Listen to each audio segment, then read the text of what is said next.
આમાં તમે અમને શું છેતરવા આવ્યા છો? એકેય મંત્રી ધારાસભ્યનું કાંઈ ઉપજતું નથી, બધા અંદર ખાને રાડ્યું પાડે છે.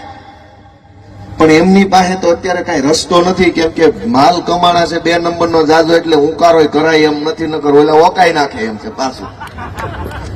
જે ચોખ્ખા હતા, જે ઈમાનદાર હતા, જેને ખોટું નથી કર્યું, જેને પૈસા નથી બનાવ્યા, પણ જેને ઇજ્જત કમાણી છે ને એ જો અહીંયા બેઠા જાય પહેલી લાઈનમાં આવીએ કે જેને એકેય કાળે કમાણીનો રૂપિયો કર્યો ને પાર્ટીમાંથી હલી નથી, કેમ ભાજપમાંથી ધોકા મારે તો ખાઈ લે એમ છે, સરસ માર્યો, સારો છે સાહેબનો ધોકો સારો છે.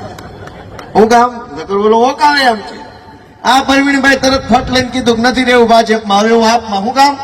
ચોખ્ખો માણસ છે, ક્લિયર માણસ છે, સમાજનો માણસ છે. એટલે સમાજમાં 2 પ્રકારના નેતા છે.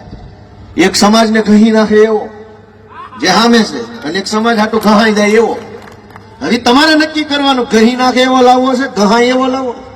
ગહાઈ એવા આરે અમારી આરે, અને ગહી નાખે એવાના તમારા નામે શું કામ લેવા? બેઠા છે વાટ જોઈ. એટલે હું તમને વિનંતી કરવા આવ્યો છું કે તમારા આશીર્વાદ હશે તો આખાય ગુજરાતની અંદર સારા માણસો માટે કઈક માર્ગ થાય, રસ્તો થશે.